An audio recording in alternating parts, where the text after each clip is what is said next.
Hello and welcome class 5 students in your SST subject. This is lesson 6 of your SST. ये आपका lesson 6 है SST का. इसका title है hot desserts of the world, यानी कि जो विश्व के दुनिया के गर्म रेगिस्तान कौन कौन से हैं उनके बारे में ये लेसन है. सबसे पहले जैसे यहाँ पर हम देख सकते हैं, यहाँ दिया हुआ है व्हाट इज़ अ डेजर्ट, कि डेजर्ट क्या होता है, यानी कि रेगिस्तान क्या होता है. The area which receives less than 25 centimetre per annum or no rainfall is called desert. यानी कि जो इलाका, जो क्षेत्र, जिस जगह पर साल भर में 25 सेंटीमीटर या उससे कम या बिल्कुल बारिश नहीं होती है, वो एरिया डेजर्ट या रेगिस्तान कहलाता है. अब 25 सेंटीमीटर का मतलब ये है कि जो बारिश होती है उसको हम सेंटीमीटर्स में नापते हैं, और उसका एक इंस्ट्रूमेंट होता है जो मौसम विभाग के पास होता है, उससे ये पता चलता है. तो वो आगे आपको, और जब हायर क्लासेस में आप पहुंचेंगे तो पता चल जाएगा कि किस तरह का वो इंस्ट्रूमेंट होता है, कैसे उसमें नापा जाता है. लेकिन इतना समझ लीजिए कि 25 सेंटीमीटर पर एनम, साल भर में 25 सेंटीमीटर बारिश अगर उससे कम हो रही है, 25 सेंटीमीटर तक हो रही है, बिल्कुल नहीं हो रही है, तो वो एरिया रेगिस्तान या डेजर्ट कहलाता है. लोकेशन अब कौन कौन सी हैं पूरी दुनिया भर में इस तरह के डेजर्ट्स की. Most deserts are located near the Tropic of Cancer और द ट्रॉपिक ऑफ कैप्रिकॉर्न. अब आपको अगर ग्लोब की जानकारी होगी तो आपको पता होगा कि ट्रॉपिक ऑफ कैंसर और ट्रॉपिक ऑफ कैप्रिकॉर्न किसको कहते हैं. जैसे यहाँ पर आप देख सकते हैं कि ये एक मैप है, और यहाँ जो ग्लोब भी होता है, अगर आपने ग्लोब देखा हो तो उसमें एक बीच में, यानी ग्लोब एक बॉल समझ लो, जैसे एक बॉल होती है, इसी तरह से हमारी अर्थ है. आपको सबको मालूम है कि पृथ्वी जो है एक बॉल की तरह शेप है पृथ्वी का, और उसको अगर हम बीच में से काट दें, एक लाइन खींच दें, तो उसके दो भाग हो सकते हैं जो आधे आधे टोपी जैसे बन जाएंगे. तो बीच में जो ये लाइन होती है उसको इक्वेटर कहते हैं. यहाँ पर ये दिख रही है ये लाइन, ये है इक्वेटर. इससे पृथ्वी को पूरे दो बराबर के भागों में ये लाइन जो है बांट देती है. अब इस लाइन से ये जो ऊपर की यहाँ पर लाइन है, एक और लाइन इसके ऊपर ये, और इस लाइन से सेंटर से एक नीचे और एक ऊपर, ये दो लाइंस और होती हैं. तो सेंटर, इक्वेटर का मतलब हो गया सेंटर, बिल्कुल बीचों बीच, और उससे ये ऊपर की तरफ लाइन नॉर्थ की तरफ ट्रॉपिक ऑफ कैंसर कहलाता है, और साउथ की तरफ ट्रॉपिक ऑफ कैप्रिकॉर्न. यानी बीच का ये जो हिस्सा है, यहाँ से थोड़ा सा ऊपर और थोड़ा सा नीचे, यानी लगभग ये पूरा बीच का ही हिस्सा कहलाएगा. तो इतने ही हिस्से में ज़्यादातर डेजर्ट्स होते हैं. और क्यों होता है ऐसा, क्यों होता है ऐसा? इसलिए होता है कि जो सूरज की रोशनी पड़ती है वो बिल्कुल अर्थ के इक्वेटर पे सबसे ज़्यादा, उसकी सीधी रेज़ जो किरणें होती हैं सूरज की, वो सीधी किरणें इक्वेटर पे पड़ती हैं. और इक्वेटर के आसपास का नॉर्थ की तरफ ट्रॉपिक ऑफ कैंसर और साउथ की तरफ ट्रॉपिक ऑफ कैप्रिकॉर्न, ये इलाका जो है सबसे ज़्यादा गर्म रहता है, क्योंकि इसी इलाके में सबसे ज़्यादा सूरज की सीधी किरणें पड़ती हैं. और जहाँ सूरज की सीधी किरणें पड़ती हैं वहीं टेम्परेचर ज़्यादा होता है. और जैसे जैसे इस लाइन से ऊपर की तरफ बढ़ेंगे, पृथ्वी के नॉर्थ पोल पर और साउथ पोल की तरफ बढ़ेंगे, यानी या तो नॉर्थ की तरफ या साउथ की तरफ, तो जैसा कि आपको पता है कि पृथ्वी चूँकि गोल होती है, और जो किरणें यहाँ पर सीधी टकराती हैं इक्वेटर के आसपास के क्षेत्र में, एरिया में, वो जैसे जैसे हम नॉर्थ की तरफ या साउथ की तरफ पढ़ेंगे तो वो जो किरणें हैं वो सीधी न टकरा के एक तिरछापन उनमें आ जाएगा, और उतनी ज़्यादा हीट वो पैदा नहीं कर पाएंगी उस जगह पर जिस जगह वो किरणें पड़ रही हैं. तो इस वजह से चूँकि इक्वेटर के आसपास ट्रॉपिक ऑफ कैंसर और ट्रॉपिक ऑफ कैप्रिकॉर्न में ये जो सीधी किरणें पड़ती हैं, इसकी वजह से ये क्षेत्र ज़्यादा हॉट हो जाता है, गर्म हो जाता है, और तभी यहाँ पर रेगिस्तान बन जाते हैं. क्योंकि अगर बारिश भी कम हो रही है और हीट भी ज़्यादा हो रही है तो नेचुरल है कि वो ज़मीन सूखी रहेगी, वहाँ पर कोई पेड़ पौधे नहीं उग पाएंगे, और धीरे धीरे करके वो रेगिस्तान बन जाता है. और इसी तरीके से वो रेगिस्तान जो आज हमें हैं हमारे पृथ्वी पर, वो इसी तरीके से बने. अब यहाँ पर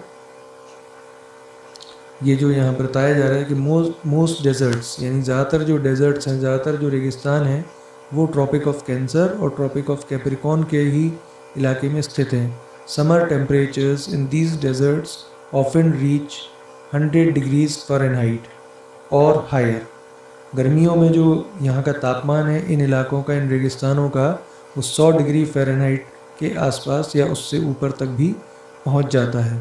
the plants that live there have special adaptations that let them survive in the hot temperatures and store water when there is little rain।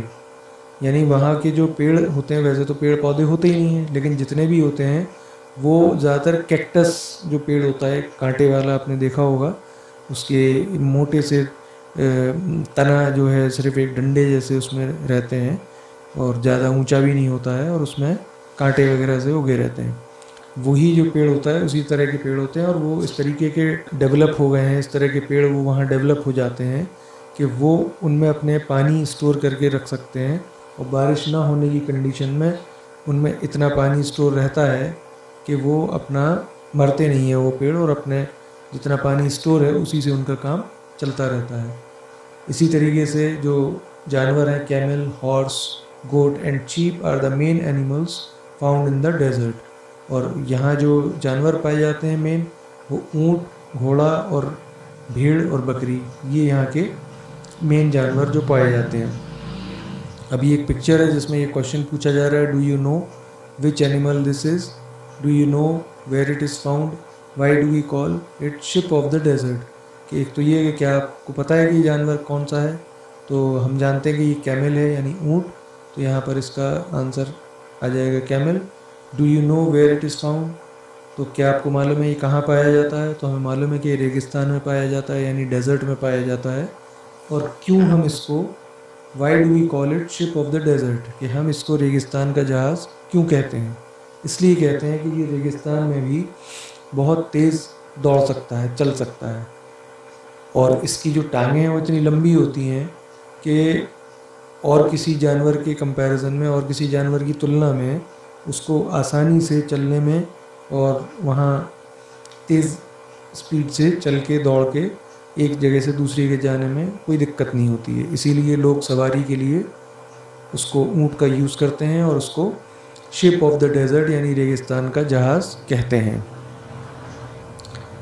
अब आ जाते हैं क्लाइमेट पे। क्लाइमेट कैसा रहता है यानी मौसम कैसा रहता है रेगिस्तानी इलाकों में।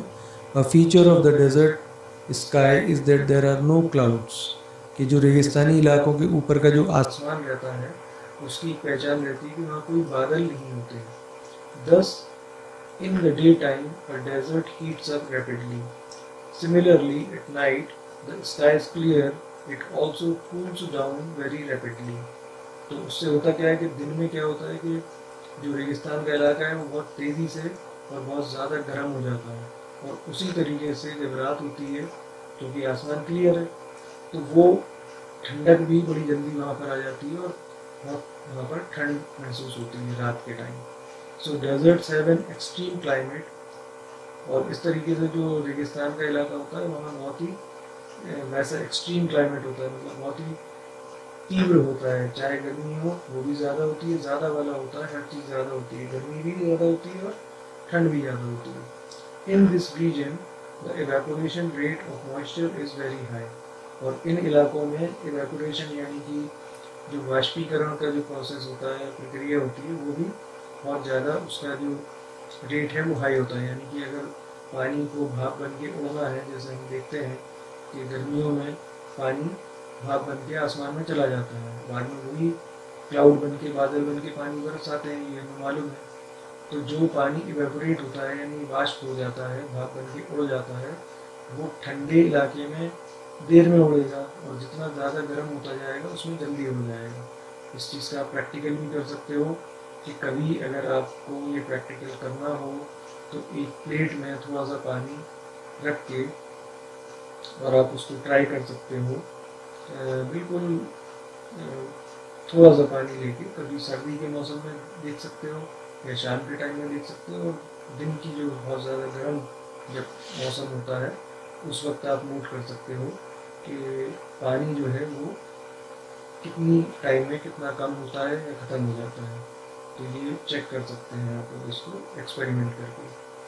Due to the lack of moisture in the soil and low humidity in the atmosphere, most of the sunlight penetrates to the ground.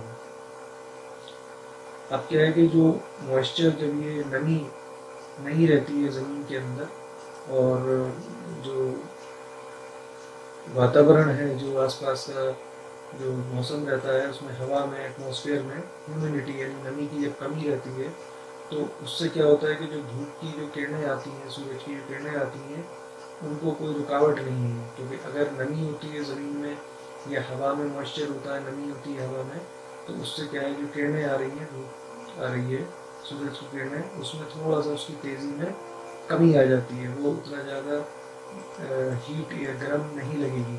लेकिन चूंकि यहाँ रेगिस्तानी इलाकों में ज़मीन में भी मॉइस्चर कम रहता है और हवा में भी मॉइस्चर कम रहता है, तो उससे ये जो सूरज की किरणें हैं ये बिल्कुल सीधी ग्राउंड पर टकराती हैं, या अगर हम भी वहाँ पर खड़े होंगे तो हमारे बदन में भी, बॉडी में भी सीधी में टकराएंगी, तो उससे हमको ज़्यादा गर्मी महसूस होगी।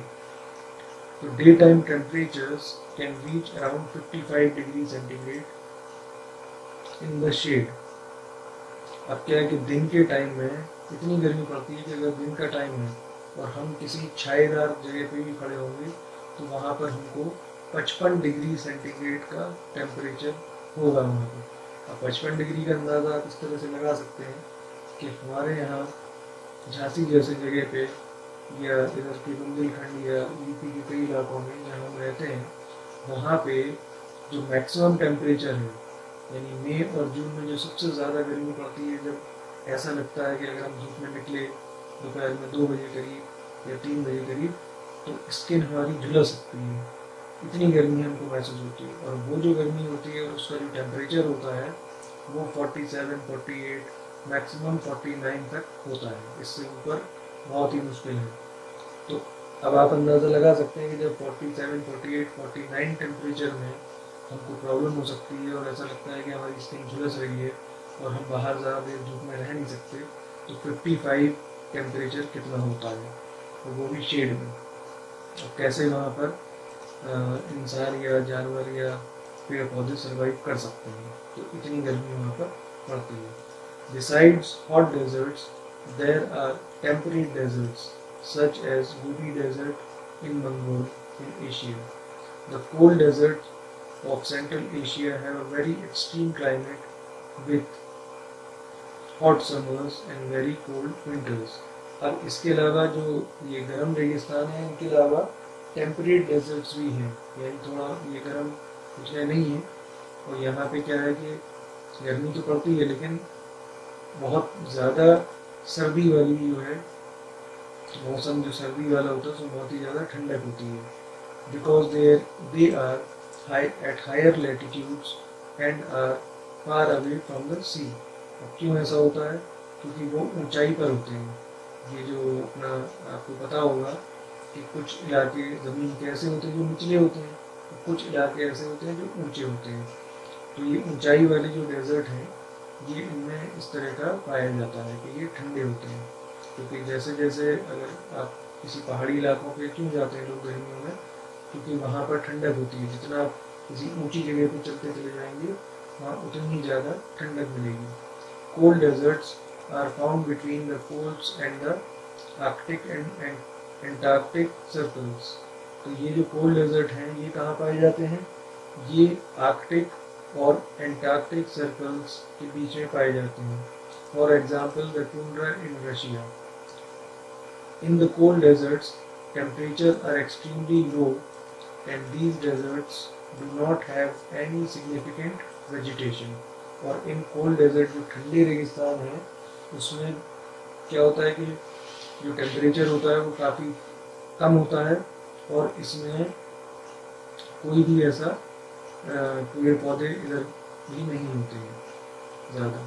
और ये जो इधर पे ये मैप है इसमें आपको ये समझ में आएगा कि कौन सा आर्कटिक सर्कल है और कौन सा एंटार्क्टिक सर्कल है। तो ये जो लाइन्स हमने देखी थी ये इक्वेटर से नज़दीक में थी, पास में थी, तो यहाँ पर तो सीधी किरणें पड़ती हैं, तो ये सबसे गर्म वाला इलाका है। और ये जो आर्कटिक वाला है ये हमारा कौन सा है, जहाँ पर कोल्ड डेजर्ट होते हैं इनके आसपास में ये पाए जाते हैं। तो ये सेंटर से जितना ऊपर नॉर्थ की तरफ हम जाएंगे तो वो है आर्कटिक सर्कल, और सेंटर से जितना साउथ की तरफ आएंगे तो ये है एंटार्क्टिक सर्कल। तो इधर पर जो रेगिस्तान पाए जाते हैं वो ये ठंडे होते हैं। द प्लांट, अब ये प्लांट लाइफ पे आ जाते हैं। The plants that grown in deserts are cacti, thorny bushes and shrubs. तो जो इधर पे रेगिस्तान में पेड़ पौधे पाए जाते हैं वो एक तो कैक्टाई, कैक्टाई जिसको कैक्टस हम बोलते हैं, कैक्टस का पेड़, कैक्टस एक सिंगुलर है और कैक्टाई का मतलब उसका प्लूरल कैक्टस का। तो थॉर्नी बुशेस यानी कांटेदार झाड़ियाँ, और श्रब्स ये छोटी जो झाड़ियाँ होती हैं, पेड़ जो होते हैं ज़्यादा ऊंचे नहीं होते उनको श्रब्स बोलते हैं। These plants depend on underground water, और ये जो पेड़ पौधे हैं ये ज़मीन के अंदर के पानी के ऊपर डिपेंड करते हैं, क्योंकि बारिश तो या तो होती ही है, बहुत कम होती है, तो उसके ऊपर डिपेंड होके निर्भर होके ये पेड़ पौधे बड़े नहीं हो सकते। तो ये ज़मीन के अंदर जो पानी रहता है उसके ही ऊपर डिपेंड होके ये बढ़ पाते हैं। Most plants have developed roots that grow up to 80 feet long, और कुछ पेड़ ऐसे होते हैं जिनकी जो जड़ें हैं वो 80 फीट तक लंबी होती हैं, तो जिससे कि वो गहराई से पानी उनको मिलता रहता है। Trees and shrubs have long roots that go deep into the soil in search of water.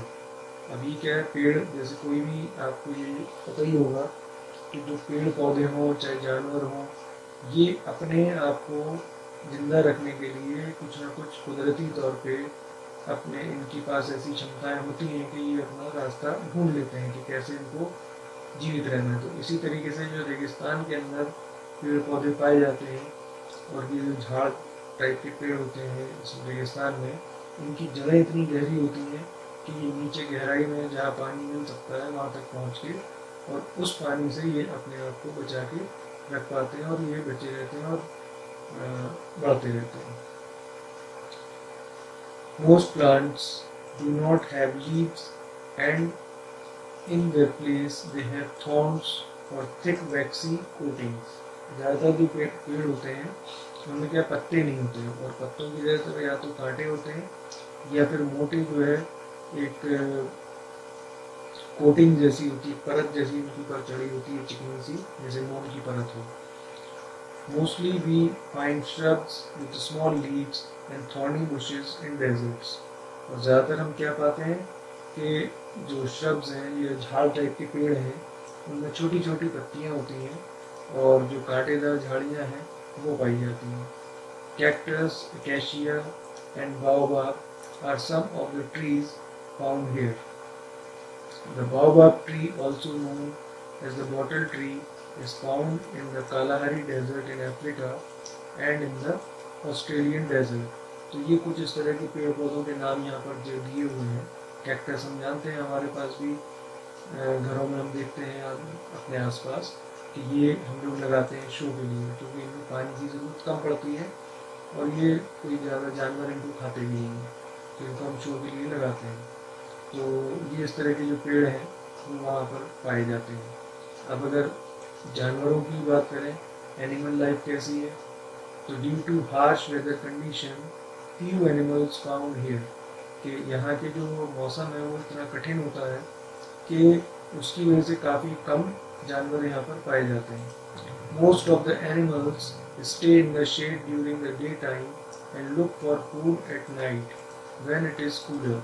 तो ज़्यादातर जानवर क्या है कि जो दिन का टाइम होता है, गर्मी का टाइम, उसमें तो ये लोग छाँव वगैरह में या कहीं आड़ में छुपे रहते हैं, और रात जब हो जाती है, जब ठंडक हो जाती है, तब वहाँ पर अपने खाने के लिए तलाश करने के लिए निकलते हैं जानवर। They get water from the food they eat और from the water holes in the desert. और पानी की जो इनकी ज़रूरत है जानवरों की, वो ये जो अपना जानवर शिकार करते हैं या जो भी खाना खाते हैं उससे इनकी पूर्ति हो जाती है, या फिर जो कुछ वाटर होल्स होते हैं डेजर्ट्स में, यानी कुछ ऐसे छेद जैसे होते हैं कुदरती, जहाँ पर ज़मीन या तो पानी बारिश का इकट्ठा हो जाता है या ज़मीन में से कहीं से पानी की झील होती है, जैसे कुआं या तालाब हम खोदते हैं तो जिस तरह से पानी वहाँ निकलता है, तो ऐसी ही कुछ जगह वहाँ पर बनी रहती हैं कुदरती तौर पर, जो अपने आप वहाँ से पानी का थोड़ा सा कुछ होता है, झील वगैरह।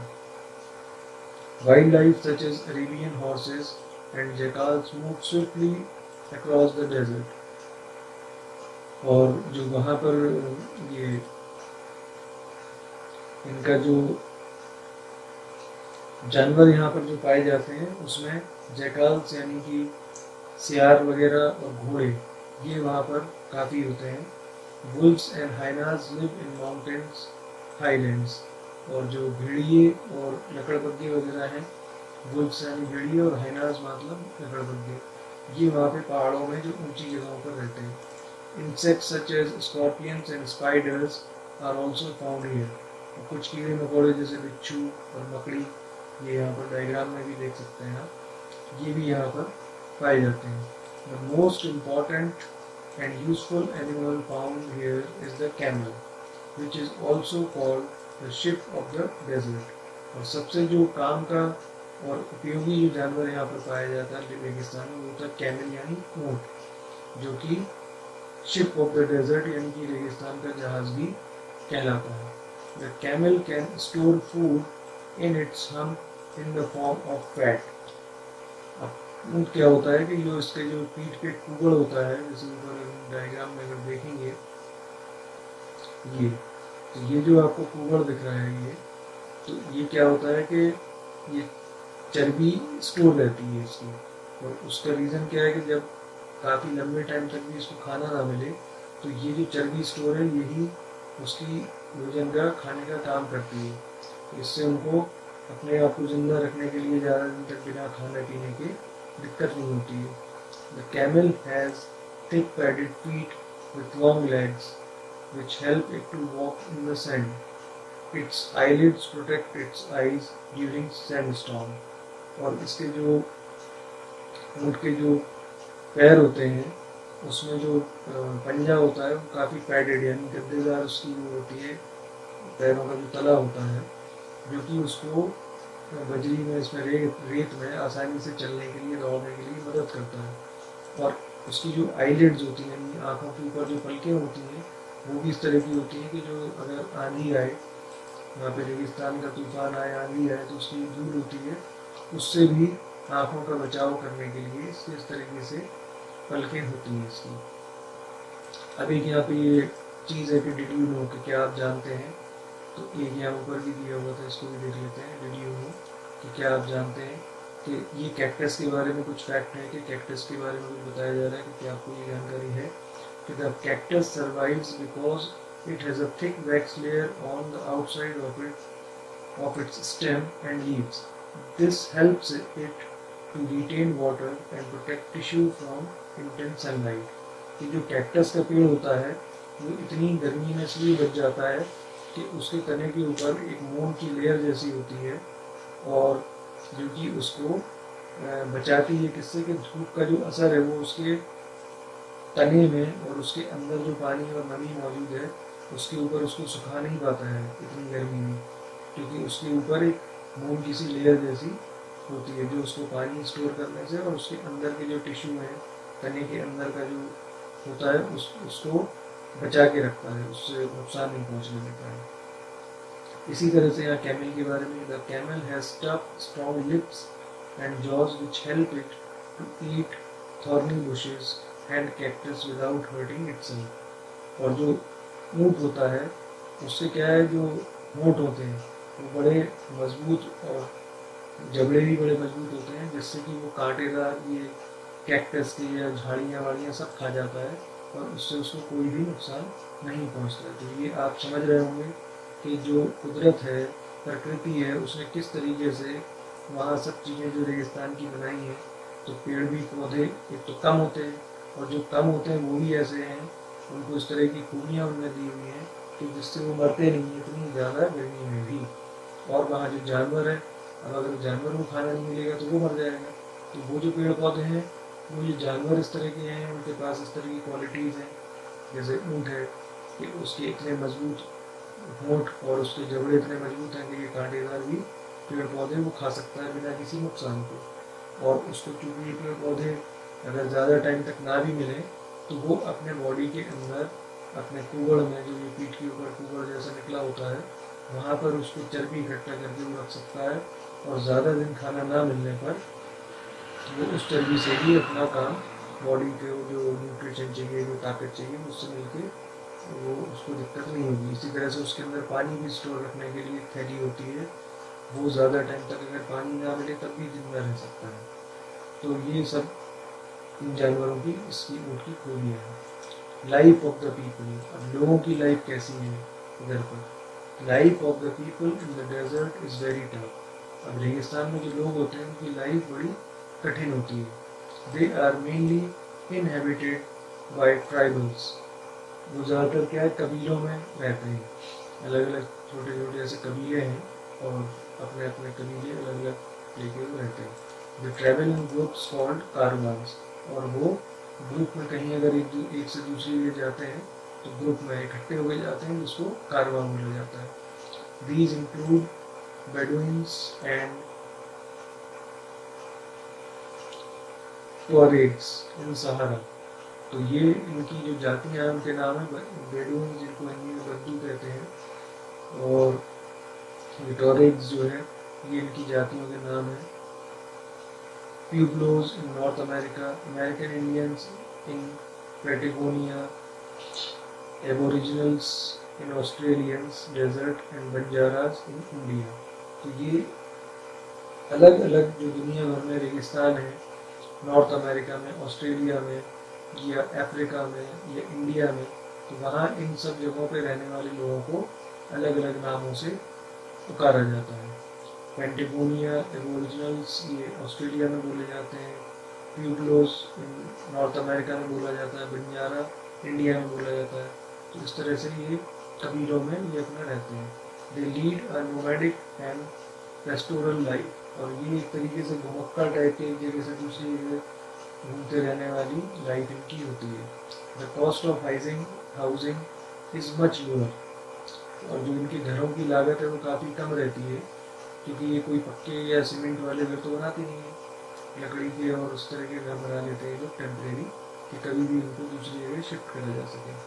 The chief occupations here are animal rearing, trading and farming, और उनका जो मेन काम धंधा होता है वो होता है कि जानवरों को पालना, उनसे जो भी चीज़ें मिलती हैं वो उनका व्यापार उस तरह से करना, और किसानी करना। थोड़ी बहुत जिस जगह गए वहाँ पे थोड़ी किसानी कर ली, ऐसी जगह ये लोग ढूंढ के बसते हैं या ये थोड़ी बहुत खेती किसानी भी कर सकें। Mining is also an important activity here, और माइनिंग का मतलब खनन, यानी कि पहाड़ों में से कोई कीमती पत्थर या कोई ऐसी चीज़ है, वो सब चीज़ें ये लोग निकालते हैं, वो भी इनका एक काम धंधा है।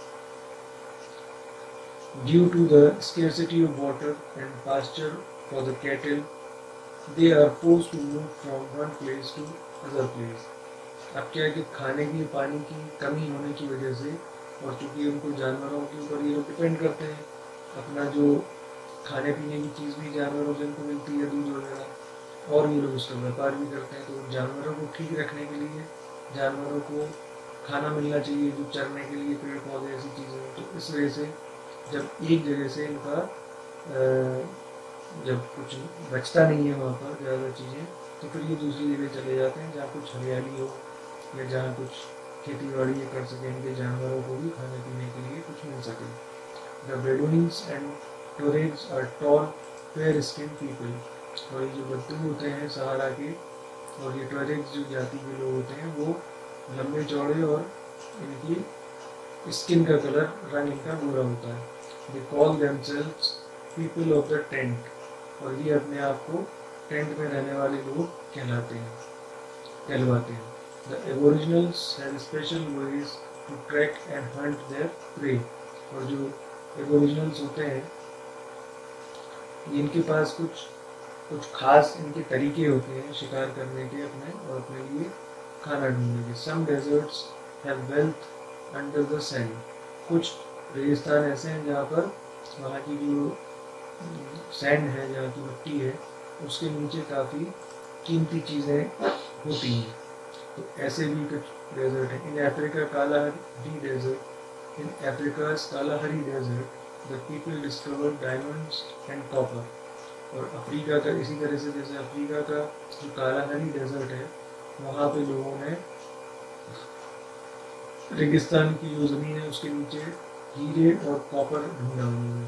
तो इस तरह से वहाँ पे जब ये मिला तो वो मटेरियल अगर जैसे कोई उसका खनन करता है, माइनिंग करता है, निकालता है, तो वो भी एक व्यापार है, वो भी एक बिजनेस है। In America Arizona desert and the desert in Australia gold was beneath the sand. इसी तरीके से अमेरिका के एरिजोना डेजर्ट में और ऑस्ट्रेलिया में रेगिस्तान में से क्या निकला? सोना उसके अंदर से निकला, तो सोने की खान निकली।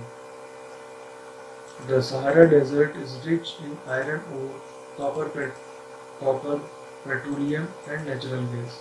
और जो सहारा डेजर्ट है उसमें लोहा निकलता है, कॉपर निकलता है और पेट्रोलियम और नेचुरल गैस, ये सब वहाँ से निकलती है। The Mexican desert had silver and Utah there was uranium. इसी तरह से जो मैक्सिकन डेजर्ट है वहाँ पर चांदी निकली रेगिस्तान में से, और जो ऊटा है वहाँ से यूरेनियम निकला। In the Arabian desert the people discovered petroleum. Petroleum is also called liquid gold. और जो अरब के रेगिस्तान है वहाँ पर लोगों को पेट्रोलियम मिला, और पेट्रोलियम को एक लिक्विड गोल्ड यानी तरल में सोना भी कहा जाता है। जैसे हम जानते हैं कि जो पेट्रोल आता है अरब कंट्रीज से आता है, तो वहाँ सारे जो अरब कंट्रीज के लोग हैं वो ज़्यादातर ये पेट्रोल के ही निकालने के काम में ज़्यादातर वो लगे हुए होते हैं। Petroleum has made many Arab countries richer. Saudi Arabia is one of richest country in the world. Petroleum ने क्या है कि काफ़ी अरब कंट्रीज ऐसी हैं जो पेट्रोलियम की वजह से बहुत रिच हो गई, बहुत पैसे वाली हो गई। और सऊदी अरेबिया जो है इसी तरह की एक कंट्री है जो कि दुनिया में सबसे जो पैसे वाली अमीर कंट्रीज हैं, अमीर देश हैं, उनमें से वो एक है। अब यहाँ पे ग्लॉसरी दी हुई है, यानी कि वो इसकी मीनिंग है। तो नोमैड का मीनिंग है वॉन्डरर, यानी यहाँ वहाँ घूमने फिरने वाले लोग। सैंड स्टॉर्म का मतलब है कि जो ऐसी हवा या आंधी जो धूल भरी हो उसको सैंड स्टॉर्म कहते हैं। डस्क का मतलब है the time of the day when there is no light, कि जब शाम का अंधेरा हो जाता है तो उसको डस्क कहते हैं। Top soil the layer of the soil nearest to the surface of the ground. तो जो टॉप सॉइल है वो जमीन जो धरती होती है उसके ऊपर की जो लेयर है उसको टॉप सॉइल बोलते हैं। Water holes a hot place the animals go to drink, कि ये ऐसे जगह हैं जहाँ पर जानवर वगैरह पानी जिनको मिल जाता है, पानी पीने के लिए जाते हैं, वो वाटर होल्स कहलाते हैं। वो छोटी जगह की हो या कुदरती तौर पर पानी इकट्ठा हो। ओएसिस है an area in the desert where there is water and where plants grow. अब रेगिस्तान के बीच में कोई ऐसी जगह जहाँ पर पानी हो और जहाँ पर पेड़ पौधे भी ग्रो कर सकते हैं। बेडुइन्स क्या है? अरब that traditionally live in the tents in the desert। तो ये बेडुइन्स यानी हिंदी में बद्दू कहते हैं उनको। ये वो जाति के लोग होते हैं रेगिस्तान में रहने वाले जो टेंट वगैरह में रहते हैं वहाँ डेजर्ट में, जो पक्के घर नहीं बनाते हैं। और ये रिवीजन के लिए लेट अस रिवाइज डेजर्ट। अब ये दोबारा एक रिवीजन है हमारा, क्या क्या चीज़ें हमने इस लेसन में पढ़ी हैं। तो एक पॉइंट क्या पढ़ा? Deserts are located near the Tropic of Cancer and the Tropic of Capricorn. तो जो रेगिस्तान, गर्म रेगिस्तान है, वो ज़्यादातर सेंटर की लाइन हो गई इक्वेटर, और इससे जो नॉर्थ की तरफ जाएंगे ट्रॉपिक ऑफ कैंसर, और नीचे साउथ की तरफ ट्रॉपिक ऑफ कैप्रिकॉर्न की जो लाइन्स हैं इनके बीच में ही ये गर्म डेजर्ट पड़ते हैं। The weather in the desert is of extreme type. और जो मौसम होता है वो बड़ा तीव्र तेजी वाला होता है, कि गर्मी भी तेज और सर्दी भी तेज। The vegetation found here has special features such as long roots, no leaves, thorn and thick stems। और जो यहाँ पर पेड़ पौधे पाए जाते हैं वो कैसे होते हैं? तो उनकी जड़ें बहुत गहराई तक होती हैं, पत्ते होते नहीं हैं, और कांटे वाली कटीली तने होते हैं, उनके तनों पे कांटे होते हैं। The camel is the most useful as animal in the desert and is known as the ship of the desert. और जो ऊँट है वो यहाँ का सबसे उपयोगी जानवर होता है और उसको शिप ऑफ द डेजर्ट यानी रेगिस्तान का जहाज कहा जाता है। Tribals are the inhabitants of deserts, they lead a nomadic and pastoral lifestyle. और जो कबीलों में रहने वाले यहाँ के जो लोग हैं वो डेजर्ट में कबीले में रहते हैं लोग, और ये एक तरीके से इधर उधर घूमने वाली इनकी लाइफ रहती है। ये एक जगह रह नहीं सकते क्योंकि वहाँ ज़्यादा देर एक जगह पे रहने के लिए इनके पास पेड़ पौधे या साधन नहीं रहते हैं।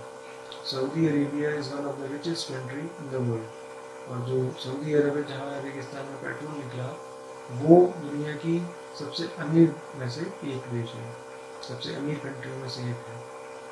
अब ये कुछ एक्सरसाइजेज हैं। Tick the correct option.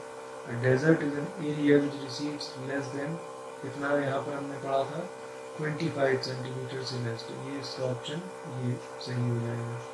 फिर है a feature of the desert sky is that there are no, क्या है कि रेगिस्तान के अंदर आसमान में क्या चीज़ पाई जाती है कि वहाँ पर क्या नहीं होता है आसमान में, वेजिटेशन या एनिमल्स या प्लांट या क्लाउड। तो हमने पढ़ा था कि उसके आसमान में बादल नहीं होते, क्लाउड नहीं होते। तो ये हो जाएगा।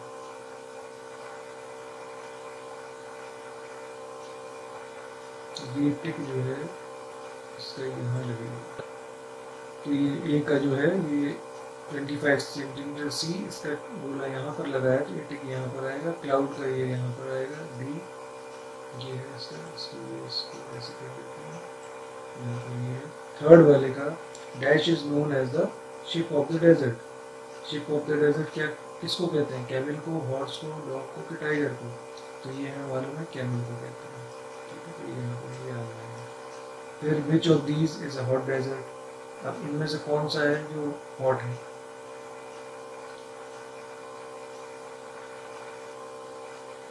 अब इसको हमें यहाँ पर मैप में देखना पड़ेगा कि ये आपकी एक्टिविटी होगी कि इसको आप देख के और पता लगाइए मैप में से कि कौन कौन से इसमें लोकेशन के हिसाब से हॉट डेजर्ट कौन कौन से हैं। फिर ये है fill in the blanks. The plants that grow in desert are dash thorny bushes and shrubs. तो इसमें से कौन सी, ये कैक्टाई इसमें आएगा पहले वाले में यहाँ पर। फिर है the old desert of Central Asia have a very extreme climate. Extreme इसमें आ जाएगा, यहाँ कैक्टाई आ गया। Day time temperature can reach around, कितने टेम्परेचर हो सकता है, ये 55 यहाँ पर आ जाएगा। फिर dash call themselves people of the tent. ये जो बेदुइन्स होते हैं ये अपने आप को टेंट में रहने वाले लोग कहलाते हैं। Deserts receive scanty rainfall. ठीक है, कि कभी कभी हो गई कभी नहीं हुई ऐसी बारिश होती है। अब यहाँ पे ट्रू एंड फॉल्स आ जाएगा। तो hot and dry deserts temperature range from 40 degree to 50 degree, जबकि हमने लेसन में पढ़ा था कि 55 डिग्री तक जाता है। तो ये रॉन्ग हो जाएगा। फिर a feature of desert sky is that there are no cloud. ये सही है कि वहाँ पर जो रेगिस्तान का आसमान होता है उसमें बादल नहीं होते। The Bedouins and Tuaregs are tall fair skin people. ये भी सही है कि हम पढ़ चुके हैं कि जो वहाँ रहने वाले कबीले के लोग होते हैं सहारा के, तो ये लंबे और गोरे कलर के उनकी स्किन होती है और लंबे होते हैं। Pigeons and koels are seen near the desert. कबूतर और ये चिड़ियाँ वगैरह वहाँ पे पाई जाती हैं, तो ये रॉन्ग है क्योंकि वहाँ इस तरह की पक्षी वगैरह नहीं होते हैं। The dog is called the ship of the desert. ये कुत्ते को हम रेगिस्तान का जहाज बोलते हैं, ये भी गलत बात है। ठीक है, तो ये ट्रू एंड फॉल्स हो गए। अब यहाँ पर जो एक्सरसाइज में एक तो आपको ये करना है what kind of clothes do tribal people wear living in the desert. तो ये किस तरह के कपड़े पहनते हैं ये इसमें आप लोग पता लगाएंगे। और ये क्वेश्चन एंड आंसर्स है। Describe the climatic condition in the desert. तो ये आपको ये सारे क्वेश्चन आंसर्स अलग से लिख के उस पर डाल दिए जाएंगे। बाकी एक्सरसाइज आपकी इसमें हो चुकी है, ये आप अपने कॉपियों में कर सकते हैं। ठीक है स्टूडेंट्स, तो नेक्स्ट लेसन में फिर मिलेंगे। इसके आप ये एक्सरसाइज कर लीजिए और इसका ये क्वेश्चन आंसर का आपको जल्दी ही दे दिया जाएगा। Okay then, good bye till then, take care.